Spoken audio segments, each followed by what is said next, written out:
Is that some kind of joke? The voice, sharp and laced with the unearned confidence of youth, sliced through the desert air at Camp Pendleton's long-range facility. Corporal Jake Morrison, barely 22 but wearing his Marine uniform like armor, gestured dismissively toward the rifle resting on the shooting bench. "Sir, you can't be serious about bringing that thing here." Thomas "Ghost" Palmer, a man whose 81 years were etched into the lines around his eyes and the patient set of his jaw, did not turn his head. His gaze remained fixed downrange where heat shimmered off the baked earth, distorting the distant targets into wavering specters. He sat on a simple stool, his posture relaxed but rooted. The rifle in question was indeed a peculiar sight. Its custom-built chassis and stock were coated in flat, non-reflective purple and gold, colors that looked utterly out of place among the matte blacks, desert tans, and olive drabs of serious military hardware populating the range. Another young Marine, Private First Class Rodriguez, with freckles across his nose, snickered. "Maybe he thinks it's a paintball gun, Corporal." The small group of Marines, all crisp uniforms and high and tight haircuts, shared a. They were the new breed, masters of digital scopes and ballistic calculators. To them, this old man and his garish rifle were relics from a forgotten age. Morrison stepped closer, his shadow falling over Thomas's bench. "I'm going to have to ask you to pack up your equipment, sir. This is a live-fire range for active-duty personnel conducting advanced sniper training. That thing," he pointed at the purple rifle, "is a distraction and safety hazard." His tone carried the rehearsed authority of a young man who felt he held all the power. Thomas Palmer remained silent, his weathered hands resting calmly on his knees. His stillness seemed to unnerve the corporal more than any argument could. It was an unnatural quiet, a reservoir of patience so deep it felt like a silent rebuke. The range had fallen uncomfortable quiet. Other shooters at nearby benches paused their conversations, watching the one-sided exchange. The air crackled with a tension that had nothing to do with ballistics. Morrison, feeling eyes on him and misinterpreting the old man's silence as defiance, pressed on. "Did you hear me, old man? Pack it up. What are you even doing here? This isn't the local VFW." He leaned in, lowering his voice to a conspiratorial whisper still loud enough for everyone to hear. "You probably don't even have proper clearance to be on this facility." Thomas finally moved. The motion was slow, deliberate, as he reached for his canvas range bag. The Marines tensed, expecting compliance. Instead, he drew out a worn leather wallet and produced a laminated access card, holding it out silently. Morrison snatched the card, glanced at it, then did a double-take. The credentials were all in order, showing Palmer, Thomas J., with full base access. "Fine, you have access," Morrison conceded tightly. "But that doesn't mean you can play with toys here. We have a 1,500-meter target for final qualification. The last thing we need is a stray round from whatever that is messing up our data." Private Rodriguez, emboldened by his corporal's aggression, reached out and poked the purple rifle stock. "Feels like cheap plastic. You probably made it in your garage." The moment the young Marine's finger touched the rifle, Thomas Palmer's pale blue eyes changed. For a fraction of a second, the calm patience was replaced by something ancient and hard. A flash of memory, jungle canopy, the weight of a wounded teammate, distant mortar fire walking close. The purple wasn't a joke. It was so the extraction helicopter could spot him in dense foliage, a beacon of last resort in a sea of green. He blinked, and the desert sun returned. The memory receded, but something had shifted. The quiet dignity now had an edge. Across the range, Gunnery Sergeant Miller watched from the tower. As civilian range safety officer, he'd seen arrogant young NCOs before, but something about this felt different. The old man's economy of motion, his profound stillness. It spoke of immense discipline. And that rifle, strange as it looked, had the clean lines of a precision instrument, not a toy. Miller's eyes narrowed. He'd seen a rifle like that before, in a classified briefing about legends from wars the history books barely mentioned. The name on the sign-in sheet, Palmer, Thomas. The connection formed in his mind like ice crystals. These kids had no idea what they were poking. Miller stepped behind the tower, pulled out his phone, and scrolled to the base command duty officer. This call could get him fired, but it was one he had to make. "Lieutenant, this is Gunny Miller at long range. I have a situation. Some Marines are giving trouble to a civilian named Thomas Palmer." "A discipline issue, Gunny. Shouldn't that go through company command?" "Normally, yes, sir, but you need to run this name up the chain. Tell them it's about the purple rifle." Miller hung up and waited. He'd lit the fuse. At base command, Lieutenant Harris typed Thomas J. Palmer into the military database. The system spun, then displayed a bright red flag. Access restricted. Eyes only. 07 and above. Harris felt like he'd touched a live wire. 07 meant Brigadier General. He was a second lieutenant. He walked briskly to Colonel Price's office. "Sir, you need to see this." The colonel looked up, annoyed. "What is it, Lieutenant?" "Call from Gunny Miller at long range. Civilian named Thomas Palmer." The system flagged him heavily. Colonel Price came around his desk. When he saw the screen, color drained from his face. He picked up the secure line connecting to the commanding general. "Sir, it's Colonel Price. He's here." "Palmer. At our range right now." A pause. "Yes, sir. The Ghost of Fallujah. In confrontation with recon Marines." Another pause. "Yes, sir. I'll meet you at your vehicle." He slammed down the phone, looking at Harris with blazing intensity. "Get me first recon commander. Tell him his career's on the line. Tell him General Rodriguez is en route personally." Back at the range, Morrison's patience had evaporated. The old man's silent defiance had become personal insult. The growing crowd made him feel his authority, as an NCO was being challenged by an octogenarian, with a ridiculous purple gun. "All right, that's it," Morrison snapped, his voice cracking with frustration. "You're being a danger to this facility and my Marines. I'm ordering you to vacate this firing point immediately. If you don't, I'll have you detained for trespassing." He stepped forward menacingly, reaching for Thomas's shoulder to physically escort him away. He never made contact. The sound started as a low rumble felt through boot soles. It grew into the percussive roar of multiple high-performance engines pushed to their limit. Every head turned toward the access road. A dust cloud billowed skyward, chasing a convoy of 3 black SUVs and a lit Humvee, charging toward them at terrifying speed. They bypassed the parking area, driving directly onto the range dirt and skidding to a halt yards behind the confrontation. Doors flew open with disciplined urgency that made the recon Marines look like amateurs. From the lead SUV stepped Colonel Price, but it was the figure emerging from the passenger side of the second vehicle that dropped every jaw on the range. Brigadier General Rodriguez, a man known for his iron will and legendary combat record, stepped onto the dirt wearing his immaculate uniform, single star gleaming in desert sun. His intelligent eyes swept the scene, Morrison's arrogant posture, the stunned Marines, and finally settling on Thomas Palmer's calm figure. He ignored everyone else, striding directly toward the old man with powerful, purposeful steps. The entire range fell utterly silent, except for boot crunch on gravel and engine pinging. Morrison stood frozen, hands still hovering where he'd intended to grab Thomas. He looked from general to old man and back, his mind unable to process what was happening. General Rodriguez stopped directly in front of Thomas Palmer. Without speaking, he brought his heels together with a sharp crack, arms snapping up in the crispest, most respectful salute Morrison had ever witnessed. It wasn't the perfunctory salute given to superior officers. It was profound, almost reverent respect, the kind a warrior gives to a living legend. "Mr. Palmer," the general said, his voice clear and strong, carrying across the silent range, "it is an honor. I apologize for the conduct of my Marines. They are ignorant of who they are addressing." Thomas slowly, gracefully rose from his stool. Despite his years, he stood with straightness that defied age, giving a slight acknowledging nod. Only then did the general drop his salute. He turned to Morrison, warmth in his eyes replaced by glacial ice. "Corporal, do you have any idea who this man is?" Morrison, pale and trembling, could only stammer, "No, sir. He's a civilian, sir." "A civilian?" The general let out a short, humorless laugh. "Corporal, you are standing in the presence of a man who built the very world you have the privilege of serving in." General Rodriguez's voice carried across the silent range with the authority of absolute truth. "This is not just a civilian. This is Thomas Palmer." He said the name like a benediction, pausing to let its weight sink in as his gaze swept over the assembled crowd. "For those too young or too ignorant to know, let me educate you. This man holds the highest civilian award for valor our country can bestow.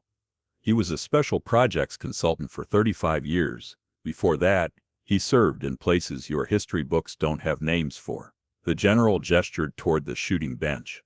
"He is credited with 63 confirmed eliminations at ranges exceeding 2,000 meters, records that stood for 4 decades, all achieved with rifles he designed and built himself." Morrison's face had gone ashen. 63, he whispered. "We call him the Ghost of Fallujah," Rodriguez continued. "Not because he's dead, but because he would infiltrate areas no one else could reach, accomplish missions no one else would dare attempt, and extract without a trace. The general stepped toward the purple rifle. And this toy you were so quick to mock, this is the Mark 7 prototype, ancestor of the M300 sniper system you have slung on your back, Corporal. Except this one is better. He built it in a forward operating base with salvaged parts and aluminum stock. Rodriguez's voice softened slightly. The purple and gold paint you find so amusing, that was so Medevac could spot his position for extraction, after he spent 4 days holding off an entire enemy company alone, protecting a downed pilot. The silence was now absolute, thick with shame and awe. Morrison looked as if he wanted the ground to swallow him whole. The Marines who had been laughing minutes before stared at their boots, faces burning with humiliation. That pilot, the general continued, went on to become a 3-star general.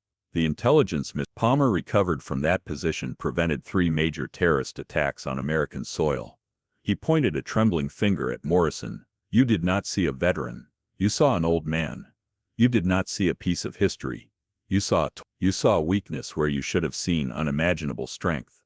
You and your entire squad will report to my office at AO 600 tomorrow for a personal lesson in Marine Corps history and professional courtesy.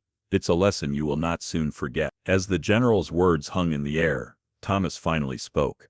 His voice wasn't loud, but it commanded even more attention than Rodriguez's anger. General, they're young, they're proud. It's good. They just need to learn where to point it. He turned his gaze to Morris. There was no anger in his pale blue eyes, only profound, weary wisdom. Your job isn't to be the strongest, son. It's to respect the strength that came before you. Humility is heavier than any rucksack, and it's the one that will carry you the furthest. I'd like to show these Marines something, Thomas said, his rifle now positioned on the bench. Something that isn't in any manual. He gestured toward the farthest target, a steel plate at 1,800 meters that challenged even the base's most experienced instructors. That target is beyond effective range of your standard equipment, he continued calmly. Your computers would tell you it's impossible given current wind conditions. Gunnery Sergeant Miller checked his tablet.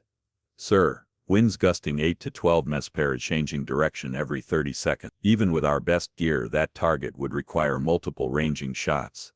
Correct, Thomas agreed. If you rely solely on technology. He settled behind his rifle. But his preparation was different this time. Instead of consulting instruments, he seemed to merge with the environment itself. His breathing synchronized with wind rhythm, heat shimmer patterns, earth vibrations. What you're about to witness, General Rodriguez explained, is marksmanship that transcends mechanics. Palmer developed techniques, integrating human intuition with technological precision in ways that can't be taught conventionally.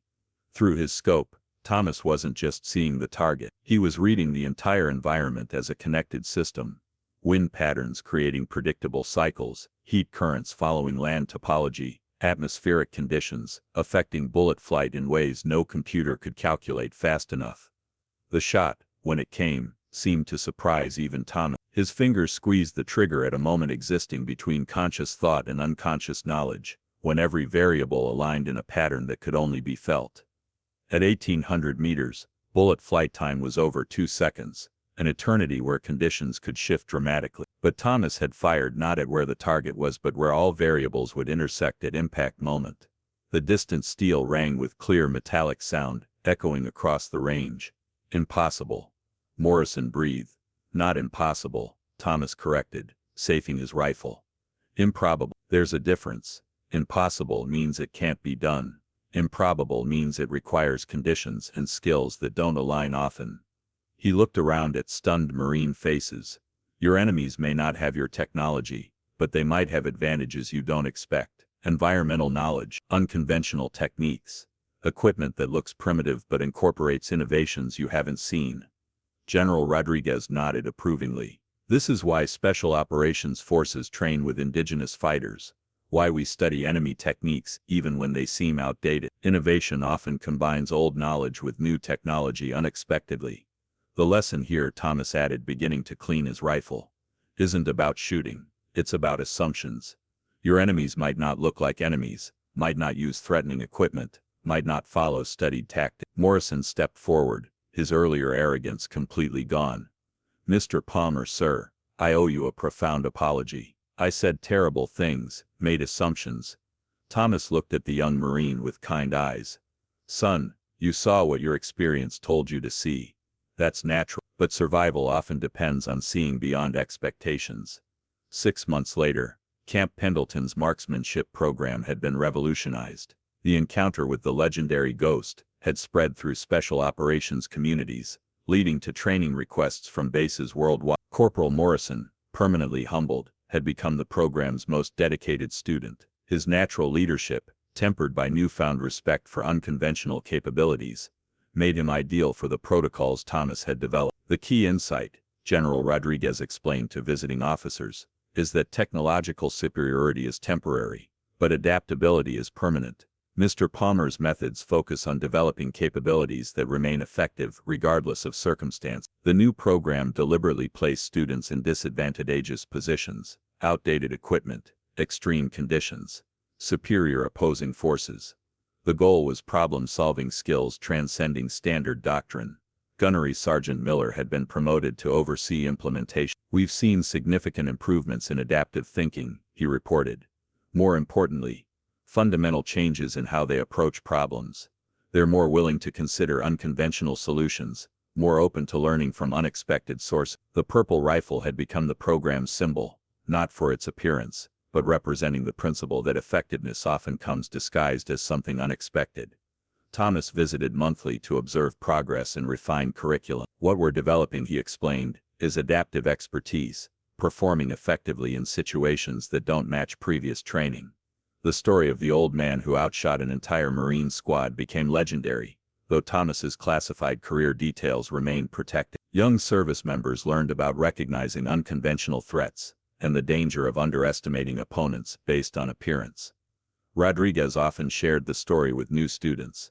"The lesson isn't just marksmanship," he would explain. "It's assumption. Recognizing that enemies might not look threatening, might not use familiar equipment, might not follow studied tactics. But perhaps the most important lesson was simpler: respect for capabilities beyond official recognition, appreciation for skills developed through experience that couldn't be replicated in programs, and understanding that innovation often comes from unexpected sources." Thomas had returned to quiet retirement, his identity again protected by secrecy, but his impact on training doctrine would continue for decades, influencing how American forces prepared for unconventional threats and developed capabilities exceeding standard limitations. As the initial shock wore off, General Rodriguez gestured for Thomas to join him away from the crowd. "Mr. Palmer, we need to discuss why you're here. Your retirement status means you're not required to maintain proficiency." Thomas shouldered his rifle case. "General, these young Marines are using equipment I helped develop. I wanted to see if we did our job right. And your assessment? The technology is excellent, but they're becoming dependent on it." Thomas looked back at Morrison and his squad. "When their computers fail, when their scopes break, when they face enemies with superior technology, what then?" Dr. Sarah Mitchell emerged from one of the SUVs, a woman in her 50s, with the bearing of someone accustomed to classified briefings. "Thomas, it's been too long." Sarah, his voice carried decades of shared history. "Still cleaning up after Ghost programs?" "Someone has to." She gestured toward the Marines. "These soldiers are facing threats we never imagined, enemies with technology that rivals our own, operating in environments that don't exist in training manuals." General Rodriguez nodded grimly. "Dr. Mitchell oversees adaptive training protocols for special operations forces. What you demonstrated today aligns perfectly with our current needs." "Which are?" Thomas asked. "Teaching our people to excel when everything they rely on fails." Rodriguez replied. "Your methods from the classified years. The intuitive shooting, environmental integration, equipment adaptation. We need to incorporate those principles into modern training." Mitchell opened a tablet showing tactical scenarios. "We're facing enemies who've studied our doctrine, our equipment, our standard responses. They know how to neutralize our technological advantages." Thomas studied the scenarios with professional interest. Urban environments, electronic warfare, equipment sabotage, unconventional weapons systems. "You're preparing for asymmetric conflicts. We're preparing for wars where our traditional advantages become liabilities." Rodriguez confirmed. "Where an old man with a purple rifle can outperform a squad of Marines with millions of dollars in equipment." Because the old man isn't limited by doctrine, Thomas observed. He adapts to conditions rather than trying to force conditions to match his training. Exactly. Mitchell's expression grew serious.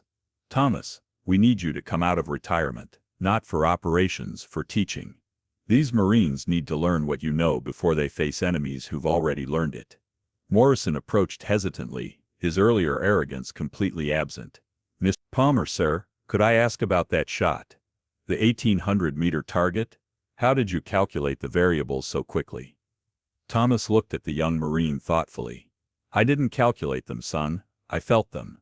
The calculations would take too long, use too much mental bandwidth. By the time you've computed the perfect solution, the conditions have changed. Then how do you develop that kind of intuitive ability? Time, experience, and most importantly the willingness to fail repeatedly while pushing beyond your current limitation. Thomas gestured toward his rifle case. This weapon represents 30 years of failures, each one teaching me something new about the relationship between technology and skill. 2 weeks later, a select group of Marines found themselves in a classified training facility deep in the California desert. Thomas Palmer stood before them, no longer the humble old man they'd dismissed, but clearly the legendary figure General Rodriguez had described. Everything you think you know about precision shooting, Thomas began, is partially wrong. Not completely wrong. Your training is solid, but incompletely. The Marines, including Morrison and Rodriguez, sat in respectful silence. The encounter at the range had fundamentally changed their perspective on assumptions and capabilities. Your equipment tells you what should be possible, Thomas continued, but possibility is limited by imagination and conventional thinking. Innovation comes from exceeding those limitations. He gestured to a table displaying various rifles. Some modern military weapons, others that appeared to be custom modifications with unusual features. Each of these represents a different approach to the same fundamental problem, putting a projectile on target at distance. Mitchell stepped forward. What you're about to learn exists outside normal doctrine. These techniques aren't in any manual because they can't be standardized. They require individual adaptation and years of development. Why teach them then? Asked Rodriguez. Because, Thomas replied, your enemies don't follow manuals either. They're innovating, adapting, finding ways to counter your standard responses. You need to be able to innovate faster than they can adapt. The first exercise was deceptively simple. Make accurate shots using equipment that was deliberately compromised. Scopes with cracked lenses, rifles with bent barrels, ammunition that didn't match the weapon's specification. This is impossible, Morrison protested after his third consecutive miss. The equipment is defective. The equipment is imperfect, Thomas corrected. There's a difference. In real operations, your equipment will never be perfect. Dust, humidity, temperature extremes, physical damage, these are normal conditions, not exceptions. But how do you compensate for variables you can't measure? Rodriguez asked. By developing sensitivity to information your instruments can't detect. Thomas picked up a rifle with a severely damaged scope. Watch. He fired 3 shots at a 600-meter target, each round striking within inches of center despite equipment that should have made accuracy impossible. The scope is cracked, but it still provides information. The barrel is bent, but consistently bent. The ammunition is mismatched, but follows physical laws. Thomas set down the rifle. Your job is to learn to read the information that's available rather than depending on the information you wish you had. Dr. Mitchell nodded approvingly. This principle applies beyond marksmanship. Intelligence gathering, equipment maintenance, tactical planning, all require the ability to work effectively with imperfect information and compromised resources. Over the next month, Thomas announced, you'll learn to shoot in conditions that violate everything you've been taught. At night without night vision, in fog without laser rangefinders, with equipment that's been deliberately sabotaged. Morrison raised his hand. Sir, what's the goal? To become superhuman. Thomas smiled slightly. No, son, to become human. Your technology makes you efficient, but it also makes you predictable. Innovation comes from the unpredictable combination of human adaptability and technological capability. 6 weeks into the program, the transformation was remarkable. Morrison, who had once mocked an old man's unconventional rifle, now approached every shooting problem with creative thinking that impressed even Thomas. Today's exercise, Thomas announced, is what we call Ghost Protocol. You'll engage targets using methods that don't appear in any enemy tactical manual. The setup was unlike anything the Marines had experienced. Targets at varying distances, but placed in positions that couldn't be engaged using standard shooting positions. Some required shooting through narrow apertures, others demanded impossible angles, and several could only be hit using unconventional ammunition or modified weapons. The point, Dr. Mitchell explained, is to develop problem-solving skills that transcend standard doctrine. Your enemies study your manuals, learn your procedures, prepare countermeasures for your standard responses. Rodriguez studied his assigned target, a steel plate positioned behind a narrow gap between two concrete barriers, angled so that direct fire was impossible. How is this even a shooting problem? Think beyond direct engagement, Thomas suggested. Physics offers multiple solutions to every targeting problem. Your job is to find the one your enemy hasn't prepared for. It took Rodriguez 40 minutes, but he eventually realized he could ricochet around off a metal surface to strike the target from an impossible angle. When he succeeded, his expression showed the satisfaction of solving a puzzle rather than simply following procedure. That's the breakthrough we're looking for, Thomas observed. The moment when you stop asking how should this be done, and start asking how could this be done. Morrison had been working on a different problem, a target that moved unpredictably, powered by mechanisms that made its motion seemingly random. Standard lid calculations were useless because the target's path couldn't be predicted. I can't establish a pattern, Morrison reported after numerous failed attempts. Then don't, Thomas replied. Some problems can't be solved through prediction. They require intuitive timing that bypasses conscious calculation. How do you develop intuitive time? By accepting that some knowledge can't be taught, only discovered through experience. Thomas picked up his own rifle, the purple-painted weapon that had started this entire journey. Watch, he fired a single shot that struck the moving target at what appeared to be a randomly chosen moment. But the Marines were beginning to understand that nothing Thomas did was random. His actions were based on pattern recognition that operated below conscious thought. The target's motion isn't random, Thomas explained. It follows physical laws, responds to mechanical constraints, operates within system limitations. Your conscious mind can't process all those variables quickly enough, but your subconscious can learn to recognize the patterns. Dr. Mitchell documented their progress with growing excitement. What we're seeing is the development of capabilities that exceed standard training parameters. These Marines are learning to operate effectively in situations that shouldn't be possible. More importantly, Thomas added, they're learning to trust their judgment when their training tells them something is impossible. That mindset shift could save their lives when they face enemies who don't follow conventional patterns. 3 months after the encounter at the range, Camp Pendleton had become the testing ground for revolutionary training methods that were being adopted across all branches of special operations. The story of the old man with the purple rifle had become more than legend. It had become Dr. Morrison, now promoted to sergeant, led the first graduating class of what had officially become known as the Adaptive Marksmanship Program. His transformation from arrogant young Marine to innovative tactical thinker exemplified the program's success. The most important lesson, Morrison told new students, isn't about shooting, it's about assumptions. We assumed we understood what we were looking at based on appearance and conventional wisdom. We were completely wrong. Thomas Palmer had agreed to serve as permanent consultant to the program, his methods now being studied and adapted for use across multiple military disciplines. The purple rifle that had seemed so ridiculous had become the symbol of innovation disguised as obsolescence. What we've learned, General Rodriguez explained to visiting Pentagon officials, is that technological superiority is temporary, but adaptability is permanent. Mr. Palmer's techniques represent a fundamentally different approach to capability development. Mitchell had compiled their results into a classified study that was reshaping military training doctrine. Traditional training focuses on optimal performance under ideal conditions, she reported. Palmer's methods develop superior performance under impossible conditions. The ripple effects extended far beyond marksmanship. Special operations forces were applying adaptive principles to equipment selection, tactical planning, and mission execution. The idea that unconventional solutions could exceed conventional capabilities was revolutionizing how America's elite forces approached complex problems. Rodriguez often visited the range where it all began, reflecting on how close they'd come to missing this opportunity entirely. If Morrison's arrogance had driven Thomas away, if Gunnery Sergeant Miller hadn't made that crucial phone call, if Thomas had chosen to remain anonymous, the military would have lost access to knowledge that was proving invaluable.